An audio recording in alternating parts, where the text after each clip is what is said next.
A partir de hoje, você poderá trabalhar de onde quiser.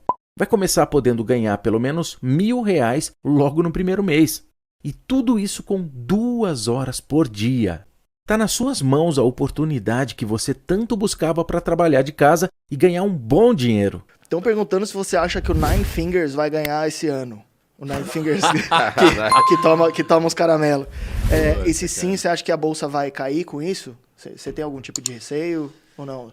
Cara, ou você acha que isso é só um ruído que atrapalha os investidores, no fim das contas? pergunta difícil, hein, cara? Cara, foi o seu time que fez, não foi? Senão ele vai me dar mó bronca depois. Não fui eu que fiz essa daqui. Olha, na minha lista do time não tem essa pergunta. Na minha lista, olha, eu recebi a mesma lista. Não, cara, assim, ó, eu geralmente não gosto muito de demonstrar viés político e tal, mas só uma reflexão aqui, tá? E pegando um pouco tanto dessa pergunta política quanto um pouco de como foi Bitcoin lá atrás, tá? E um pouco de o que investir e o que não investiria. Tá? A gente sempre se surpreende.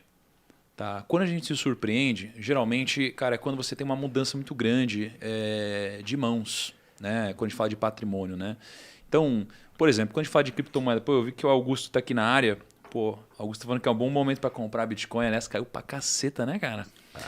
E olha só, hoje, né, todo mundo olha para isso com medo, e aí no futuro, se de fato subir, eu acredito que, espero que isso aconteça, né, cara? A galera fala, nossa, era tão óbvio, né? É igual o Banco do Brasil hoje com o PL de 4 e pouco que a gente estava falando, aí ninguém compra. Aí, de repente, cara, voltou lá para um PL de 9, 10, falou, nossa, era tão óbvio. Era óbvio. Né? Aquele dia eu vi uma live, eles falaram, né? Só qual que é o ponto? As coisas geralmente ficam baratas porque já tem alguma espécie de risco embutido e existe um prêmio que foi tirado desse ativo justamente pelo risco, que é o caso do Banco do Brasil, que tem a política, né? E quando a gente fala, poxa, do Lula, né? Quando ele foi eleito, cara, o pessoal achava que o Brasil ia acabar. Sim. Lembra disso? Lembro. E a consequência disso seria o mercado antecipando, né? Uma grande queda. E aí lembra o que aconteceu com o dólar e bolsa. De repente a bolsa depois explodiu e passou por um dos períodos de maiores altas, né, de todos os tempos aqui no Brasil. Então, cara, eu de fato não sei o que vai acontecer. Não sei o que vai acontecer em relação à política. Cara, não sou um cara, sei lá, muito simpatizante, assim. Eu também não, eu tô cagando. Essa é a grande verdade. E no longo prazo eu vejo que, cara, a política, a não ser que a gente vire uma Venezuela, né? E aí isso é um risco, né? Eu lembro que quando eu gravei com o Paulo Guedes lá, eu lembro que ele falou assim, cara, a gente vai virar uma Venezuela. Eu falei, caraca, se virar uma Venezuela, aí ferrou de fato. Se a gente não virar, cara, a política tem pouco impacto, entendeu? Então tem uma pergunta que dá continuidade, né? E não é do time, né? O Pete falou que tinha uma lista, mas não tem. Ele criou essa pergunta. Eu tenho uma pergunta que vai nessa linha. E agora vamos imaginar que tem alguém assistindo aqui o podcast. Óbvio que essa pessoa deixou like, né, Pete? Que tá assistindo. Puta que pariu. É o que a gente imagina, né? Porra, tá aqui 1.000 pessoas. 1.000 pessoas! Eita! Boa, Pete. Bora. E aí, o cara tá assistindo a gente, ele acha que a vitória de qualquer um dos dois candidatos, cara, o Brasil vai ficar muito mal e ele tá com medo de ter investimento só aqui. O que esse cara tem que fazer? É Bitcoin? É comprar lá fora? O IVVB11 serve para esse cara ou não, porque o dinheiro dele ainda tá aqui? O cara que tá com muito medo, o que ele pode fazer agora? Porque também não adianta fazer depois. O que esse cara pode fazer agora, aliás, se ele tiver muito medo? Legal. Aliás, pô, você tem até uma coisa que as pessoas estão falando pouco até, né? Que estão falando, Bitcoin caiu muito, não sei o que. Cara, o dólar também, né? E, cara, assim, caiu pra caramba. Eu acho que é um movimento estrutural que a gente tem que aproveitar. Mas assim, se a pessoa tiver com muito medo, tem que tirar o dinheiro do Brasil, uma parte grande do dinheiro, entendeu?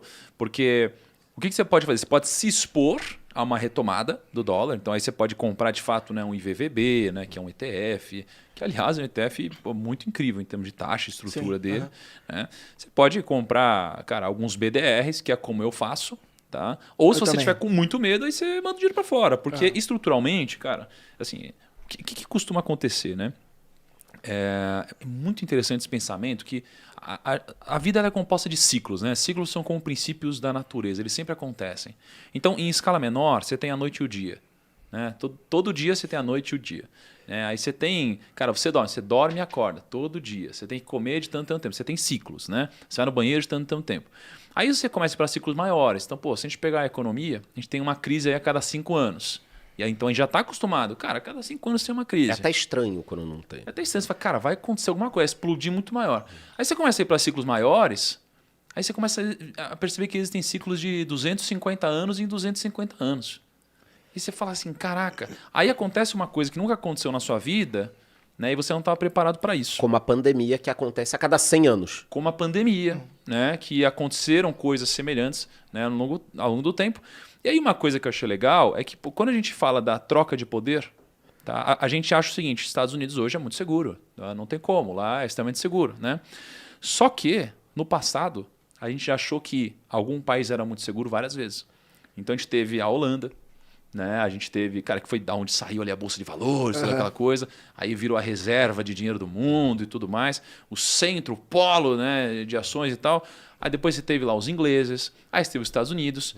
E, cara, geralmente no final do ciclo acontece um movimento muito interessante, que é onde os ricos eles geralmente se dão bem. Porque eu estou vendo um risco, eu tiro o dinheiro do Brasil, tiro o dinheiro da Holanda, tiro o dinheiro não sei onde, eu protejo meu dinheiro. Mas no final dos ciclos, o que vai acontecer? Cara, a gente vai começar a tirar o dinheiro, e aí você começa a ter um ciclo vicioso onde o país vai ficando cada vez pior, porque ele precisa se financiar. Aí a gente tira dinheiro, começa a levar imposto para outro lugar, começa a se proteger, o país vai entrando num déficit, imprimiu muito dinheiro, cara, a taxa começa a subir, não consegue pagar as contas, vai entrando num ciclo, até a hora que tem algum tipo de guerra civil, alguma coisa assim muito forte, eles começam a congelar a sua grana. E você não consegue mais tirar o dinheiro de lá. Isso aconteceu em todos os países que foram os grandes líderes na nossa história no final dos ciclos, né? E você nunca acha que ele vai chegar no final do ciclo? Você nunca acha que isso vai acontecer. Porra, Inglaterra perder a hegemonia? Jamais. Colônias no mundo todo, era impensável. E como que você pensa que isso vai acontecer com os Estados Unidos hoje? Você fala, não, é impossível acontecer. E aí a gente fala, o Brasil, cara, é impossível acontecer. Então assim, se você tá com muito medo, saiba que isso vai acontecer. É que pode não acontecer hoje, pode não acontecer daqui a 5 anos, pode não acontecer daqui a 10, pode não acontecer na sua vida.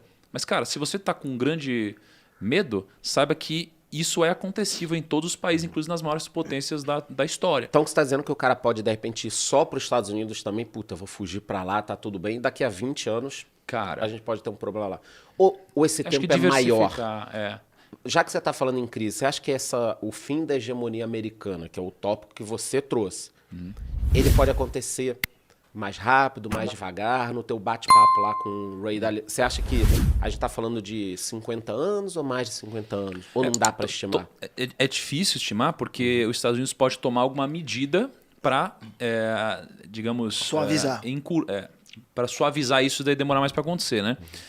Mas o que o Ray Dalio ele trouxe no estudo dele? Ele trouxe que todas as mudanças de poder, elas duraram de 10 a 20 anos.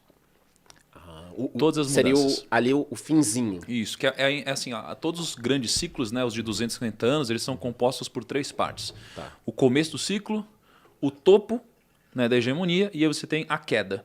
Né? Então, quando você está na queda, geralmente tem alguma outra economia crescendo, e é onde eles se cruzam. Né? E eles se cruzam sem algum tipo de guerra. Tá? E hoje, cara, ele diz muito que isso é Estados Unidos e China, né? Ele demonstra que é muito isso, né? Então, quando a gente fala de Estados Unidos e China e a gente vê que todas as transições demoraram de 10 a 20 anos, não dá para saber exatamente onde a gente está. Mas como ele acredita que a gente está passando por isso, pode ser hoje, pode ser daqui a 5 anos, pode ser daqui a 10. Mas, cara, tá rolando uma transição, né? Então, se eu tivesse muito medo hoje, coisa que eu de fato não tenho, eu mandaria meu dinheiro para fora e possivelmente para 2 países diferentes. Entendeu? Não só para os Estados Unidos, mas para 2 países diferentes. Eu tenho